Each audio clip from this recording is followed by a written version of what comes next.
Welcome to this Disability Partnership Calderdale podcast. My name is Philip Ingham. I'm a development worker for the organisation and I'll be your host for this episode. This week we have two special guests from Overgate Hospice. Probably Calderdale's best known charity, Overgate is a remarkable organisation, and we thought it was time we caught up with them to hear what they are currently up to and to let them share some of their ambitious plans for the future. As I soon found out, there's a lot more to hospices than you might think, and their services perhaps have more impact and reach within the wider community than is commonly acknowledged. So welcome Marie and Nicki from Overgate Hospice. Would you mind introducing yourselves? Tell us a little bit about what you do at the hospice. Hi, my name's Marie Sullivan and my long title is Deputy Director of Clinical Services at Overgate, and I'm a nurse by background and I'm a nurse still through and through. Nicki? My name's Nicki Scoley. I'm Community Engagement Lead at Overgate Hospice. My role involves being out and about in the community, telling everyone the wonderful work of Overgate Hospice and how everyone can get involved. Well, thank you very much. You're very welcome to join us on this podcast. I suppose everybody's heard about your big build, which is your massive ongoing project at the moment. Marie, would you like to bring us up to date where Overgate is with the big build? What's actually happening, timescales, etc.? Yes. So Overgate was donated 43 years ago by Sylvia Grawcub, and Dr. Nunn was involved as well. And but it's an old house, and medically it is not really fit for modern day medicine. It has got an extension of an inpatient unit which is 12 bedded. That's 4 side rooms, but then you've got 2 4-bedded bays. It's tired and it's old, and Overgate has grown so much that we are cram-packed full. So we are going on to the big build. The big build, the house next door, Overgate has bought, so that will then become the car park. But all the bricks and the slates, etc., Overgate are very, very good at making money out of just everything. So that will be the car park. The car park that is now will become the 16-bedded unit, and it will be 16 separate bedrooms with ensuite facilities, etc., which is good for modern day medicine. The inpatient unit will then become the day hospice, so it is growing Overgate into, and we are the largest charity in Calderdale that costs, I think we're up to £17,000 a day to run. It is free of charge. All the services that we have cost nothing. So you can imagine how expensive it is when you've got those patients coming in. We've got those patients being loved and cared for like they should be. And we've got the hubs as well. All of those, everything that Overgate does is free. We only get 20% of us funding from the NHS. The rest of it is by all you good people of Calderdale. All right, so looking at the big build then, you've got this new 16-bay centre there. When's completion?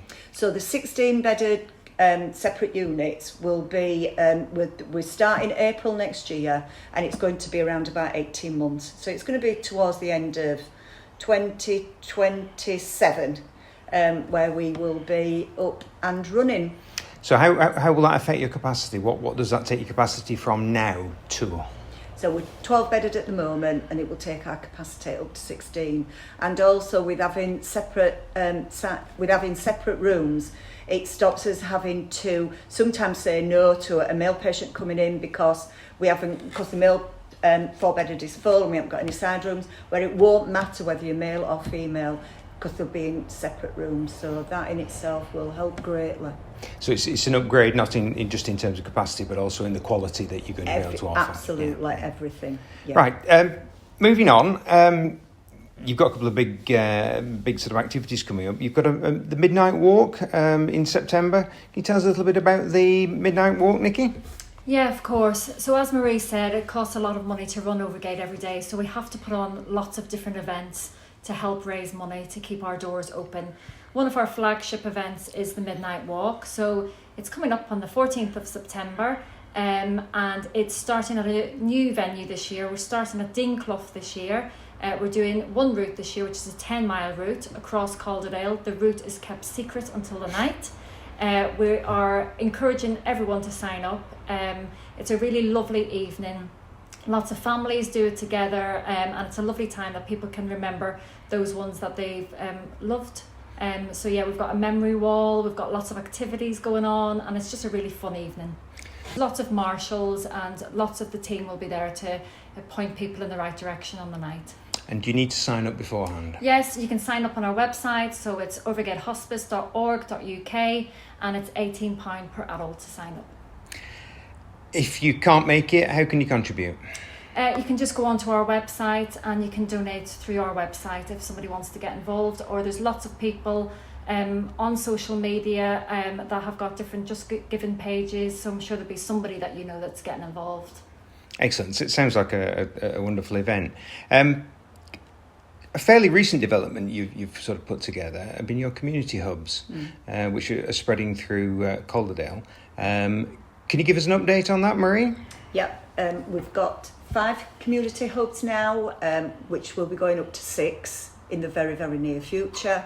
They're in each locality, and they are open to anybody with those life-limiting progressive illnesses. That can be, obviously, your cancers, your motor neuron, your muscular sclerosis, as long as it's a progressive, life-limiting, palliative, and palliative means treatable but not curative. Our doors are wide open and you can just drop into those hubs. We also, connected to that, we have a social stroll, and those are in different places as well, and that is literally a social stroll. With that can be volunteers as well as family members as well as our patients, etc. And then we go for coffee and cake after, or if we're at Manor, we go on fish and chips and a cup of tea. Sounds wonderful. How do people find out about this? Go on our website. Our website gives people a wealth of information, and we have tried to put leaflets in just about every shop, every doctor's practice in Calderdale. So do just, when you go into a shop, just have a look on the shelf and see whether or not there's an Overgate leaflet. But also the main thing is go on Overgate website. Right, the other thing I was sort of thinking about off the back of that was there are obviously some volunteering opportunities with Overgate. Can you tell us about what people can do, and are disabled people able to take part in these? Yeah, our volunteer opportunities are open to absolutely everyone. Anyone is more than welcome to volunteer with us. We've got over 700 registered volunteers across Calderdale. We've obviously got our 16 shops across Calderdale that people can volunteer at. We've got our donation centre, which is based in Elland, that people can volunteer at as well. And people can obviously volunteer at the hospice itself. But there's lots of different opportunities. Within retail, people volunteer in the gardens, in the hospice itself. So you can volunteer for an hour, 2 hours. We've got people that do volunteer at our events. So yes, if anybody's wanting to volunteer, we can definitely find something to suit anyone. Sounds fantastic. It sounds like volunteering is very much at the heart of what you do. But obviously the very, very core of what you do is helping people with life-limiting conditions. Could you tell us a little bit about the process where people are referred to you and how they access your services, Marie? For our inpatient unit, the referrals come from palliative care specialist nurses. They come from district nurses. So there's a referral process, and it is as easy as we can make it. Literally, you phone Overgate, you ask for the inpatient unit, and we just take details down, and then we get back as soon as possible to say, yes, we have got a bed, yes, it is appropriate, or no. So you get a quick answer to that. We've made the process as easy as we can. If you're not sure about whether or not, can I refer into Overgate or not, you just phone and ask the question. Again, so your contact details obviously on your website. Costs involved? No, there are no costs involved whatsoever. So we have three separate ways of referrals into Overgate.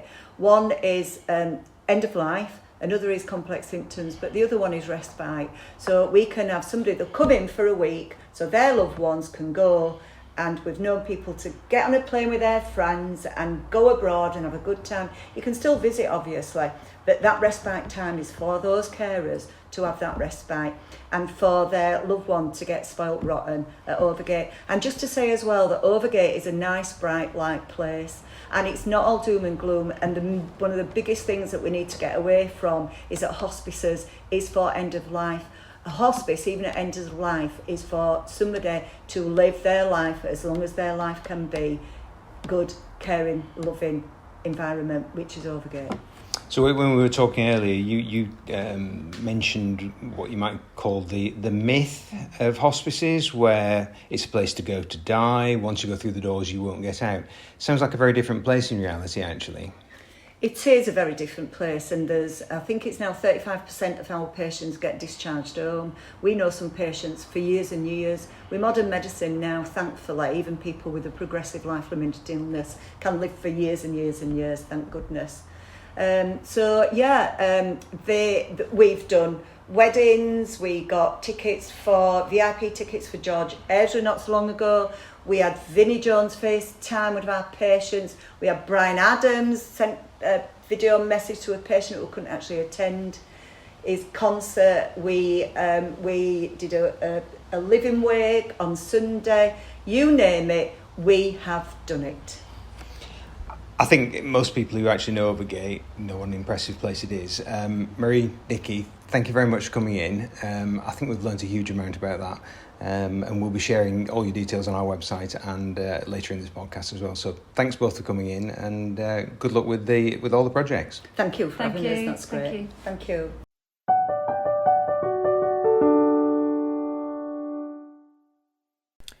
So that's it for this podcast. On behalf of everyone at Disability Partnership Calderdale, I hope you enjoyed listening to it. And we'll be back in a couple of weeks with more topical interviews and news. In the meantime, you can keep up to date with all the latest events and updates on our website, disabilitypartnershipcalderdale.org. That's disabilitypartnershipcalderdale.org, where you can also subscribe to our free email newsletter. Thanks for listening, and until next time, goodbye.